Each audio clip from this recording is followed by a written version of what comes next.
महाराज की जय. जय भवानी. जय शिवाजी. बघा, आज आपण सर्वजण रायगड किल्ल्याच्या अति पवित्र अशा ठिकाणावरती आलात. याच ठिकाणावरती आपल्या महाराजांचा 350 वर्षापूर्वी शिवराज्याभिषेक सोहळा झाला गेला. तारीख होती 6 जून 1674. समोरची मेघडंबरी पाहता त्यावेळेस 32 मन सोन्याचं सुवर्ण सिंहासन होतं.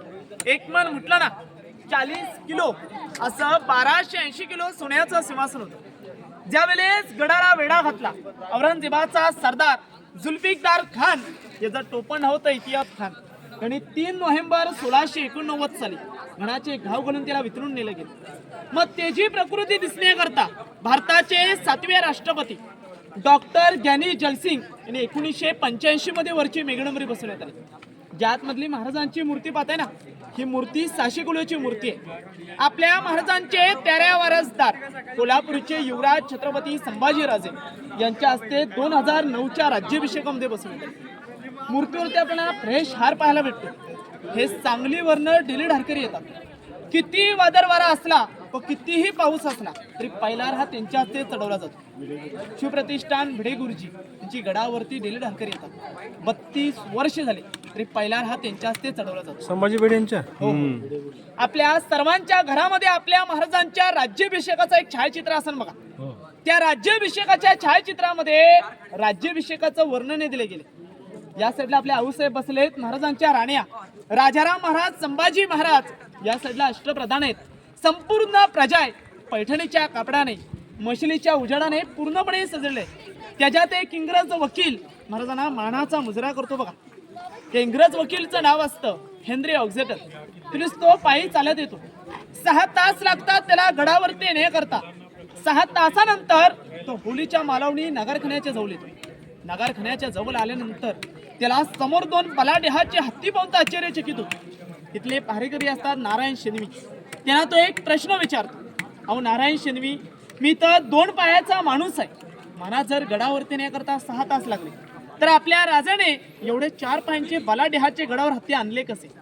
नारायण शेनवी त्यांना सहजपणे म्हणतात की मराठ्यांपेक्षा इंग्रज हे तुम्ही फारच हुशार आहात. तो त्याच्या डेलीडायरीमध्ये लिहून ठेवतो की आपल्या महाराजांनी 2 हत्तींची पिल्ले ही लहानपणी पालखीत बसून आणली आणि त्यांचं गडावरती पालनपोषण केलं. काय महाराजांची दूरदृष्टी, महाराजांचा काय गनिमी कावा. 14 वर्षी लागलीत रायगड किल्ला बांधण्याकरता. मग या 14 वर्षामध्ये हत्तींची वाढ होऊन गेली. महाराजांनी आपल्याला काय शिकवण दिली की लहानापासून मोठा करा. मोठ्याचं कधीच लहान होत नसतं बघा. तो त्याच्या डेली डायरीमध्ये लिहित असतो की आपल्या महाराजाने रात्या राजवाड्यामध्ये स्नानगृहामध्ये स्नान करून पैठणी कपडे अंगावरती चढवले गेले. कवड्याच्या माला सजवल्या गेल्या. महाराजांची मिरवणूक ही 3:30 वाजता उठून जगदीश्वराच्या दर्शनासाठी गेली. जगदीश्वराला साकडं घातलं. आई भोर नतमस्तक होऊन शिरकायला वंदन करून महाराजांची मिरवणूक नगरखान्याच्या जवळ येते. नगारे तुतारे सनई वाजू लागतात. त्यावेळेस महाराजांच्या राज्याभिषेकासाठी या ठिकाणावरती 6,000 प्रजा उपस्थित असते. ही 6,000 प्रजा उठून आपल्या डोक्यातला भगवा पेटा काढून महाराजांना मानाचा मुजरा करते. महाराज तो मानाचा मुजरा स्वीकारतात. महाराजांची एक नजर त्या 32 मनाच्या सिंहासनावरती असते. ते एक दुसरी नजर त्या बसलेल्या प्रजेवरती जाते. महाराजांचं अंतःकरण भरून येतं. या आनंदाच्या सोहळ्यामध्ये महाराजांच्या राज्याभिषेकाच्या दिवशी आपल्या महाराजांचं अंतःकरण भरून येण्याचं कारण तरी काय होतं? कारण होतं त्या वीर मावल्यांवरती, त्या वीर सरदारांवरती आपल्या राजाने एवढा मोठा हिंदवी स्वराज्य निर्माण केलं. ते वीर मावले या 6,000च्या प्रजेमध्ये कुठे दिसत नव्हते.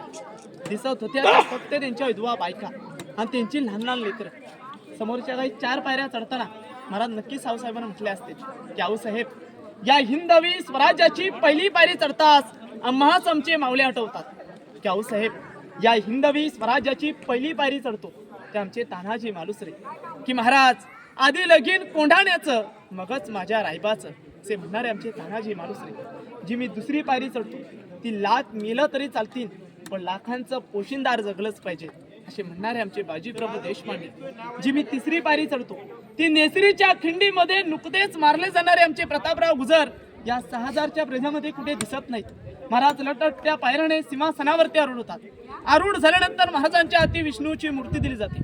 विष्णू म्हटला तर काय जगाचा पोशिंदा. हजारो मोहरा महाराजांच्या अंगी उडले जातात.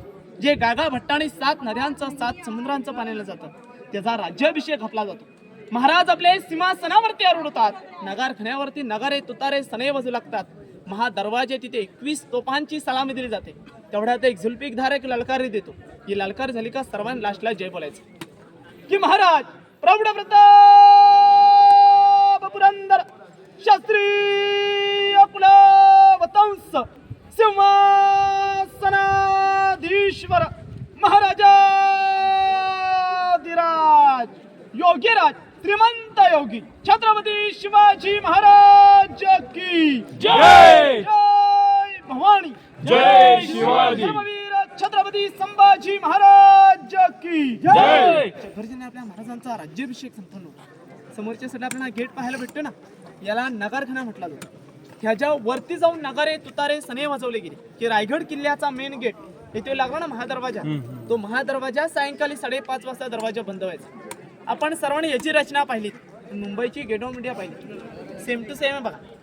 याची रचना पाहून मुंबईला गेट ऑफ इंडिया म्हणून या राजदरबाराचं एक वैशिष्ट्य आहे.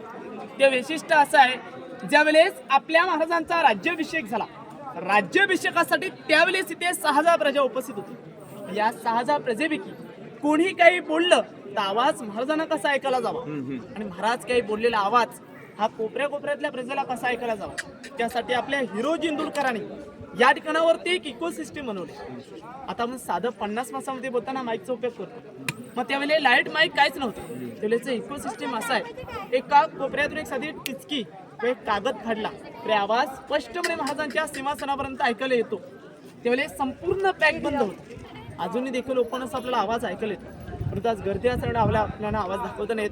शांतता असली का आवाज स्पष्टपणे ऐकायला येतो. एक टाळी वाजवतो, टाळीचा आवाज चारही कोपऱ्यांमध्ये ऐकायला मिळतो. त्याला इको म्हटलं जातं. कुठल्याही कोपऱ्यातून हलवा बोला, आवाज स्पष्टपणे ऐकायला येतो. मनात एक प्रश्न पडतो, आपण राज दरबारात सगळीकडे सपाट भाग पाहिला, मग राज दरबारात एक दगड ठेवण्यामागचं कारण काय? ह्याच्यावर इतिहासकारांची काय तर्कवितर्क चालू आहेत. काही इतिहासकारांचे असे म्हणणे आहेत, त्या दगडामुळे आवाज पुढे ट्रान्सफर होतो, पुन्हा हा दगड इथे ठेवला असेल.